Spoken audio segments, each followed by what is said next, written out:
dont je vous parlais il y a un instant s'intitule « Vers une consommation heureuse » ou ça pourrait s'intituler « Vers une consommation utile » ou une consommation efficace, une consommation moins chère, etc. etc. Évidemment, il y a beaucoup d'exemples qui sont donnés où nous ne sommes pas très prudents vis-à-vis de cette consommation-là. Il y a une raison sur le côté heureuse, consommation heureuse. D'après l'auteur qui est consultante en développement durable, le fait de posséder trop d'objets ne rend pas forcément heureux. Ça, c'est au niveau individuel et puis évidemment au niveau collectif, on est en train de puiser dans nos ressources naturelles. En fait, la consommation n'a cessé de progresser depuis les années 60 et nous avons atteint jusqu'à la crise une certaine surconsommation. Depuis la crise, depuis 5-6 ans, en fait, on consomme de façon un peu moins compulsive. On a tendance à orienter nos achats vers des produits plus durables pour raisons économiques. Notre pouvoir d'achat n'est plus ce qu'il était. Oui, parce que sinon, c'est antinomique. Il y a une crise et il y a surconsommation, on ne comprend pas. Exactement. Donc, ça baisse un peu. Il y a des changements qui s'amorcent. Exactement. C'est le côté un peu positif de cette crise, s'il en existe un, c'est peut-être celui-là. Donc, éviter de surconsommer. Nous avons pris de nouvelles habitudes, c'est-à-dire, par exemple, on est en train de privilégier l'usage d'un produit plutôt que sa propriété, mais il y a encore des progrès à faire. Nous avons analysé 3 exemples, 3 domaines. La mode en surconsomme. Il faut dire qu'on est quelquefois tenté par une dizaine de collections par an. Vous avez des marques qui vous proposent ça, et en plus pas trop cher. L'électronique, 1/3 des Français changent leur portable 1 fois par an. Une fois Je crois que c'était 1 fois tous les 2 ans avant. 1/3 des Français. Et puis l'alimentaire, où il y a un côté un peu déboussolant quand il y a une partie de la planète en sous-alimentation, et nous qui jetons. Donc voici ces 3 exemples, pourquoi ça va pas, et ce qu'on pourrait mieux faire avec l'auteur de cet ouvrage, Elisabeth Laville.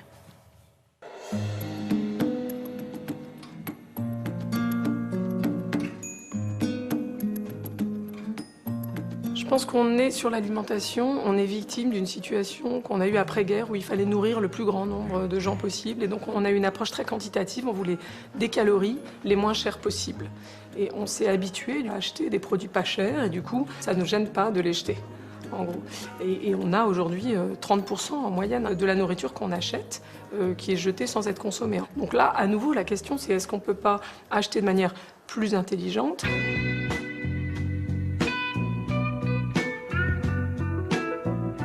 Si on prend l'exemple de la mode, on est aujourd'hui dans un système de surconsommation assez marqué. Du côté de l'achat, on a des collections qui se renouvellent de plus en plus vite, jusqu'à 7, 8 à 10 fois par an.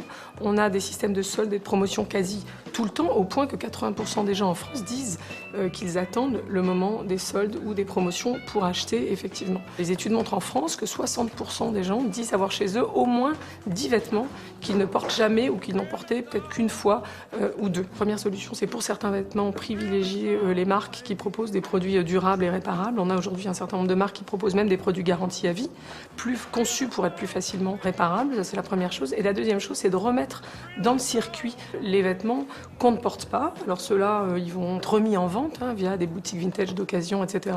Ou recyclés pour ceux qui sont très usés, qu'on a portés et qui sont plus portables par personne. Si on les recycle, on peut en faire de l'isolant pour les bâtiments, par exemple.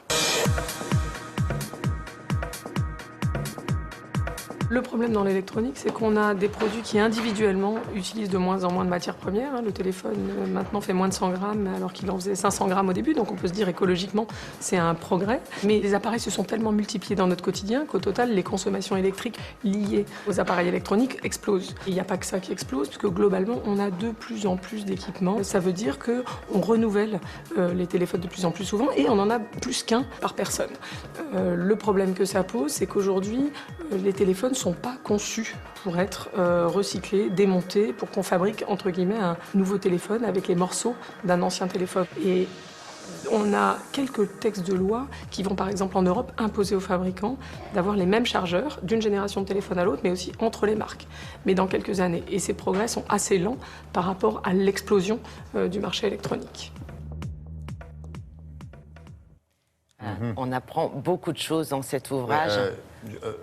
Feuilleter cet ouvrage, mais notamment la page 97 sur le coton dans le monde. 50% des travailleurs des champs de coton égyptiens présentent des symptômes d'empoisonnement aux pesticides. 1 sur 2. Oui, parce que le coton, il faut énormément d'eau et énormément de produits de ce type. Bon. Voilà. Donc on n'est pas obligé de jeter tous nos jeans, on n'est pas obligé d'en acheter autant. Merci beaucoup.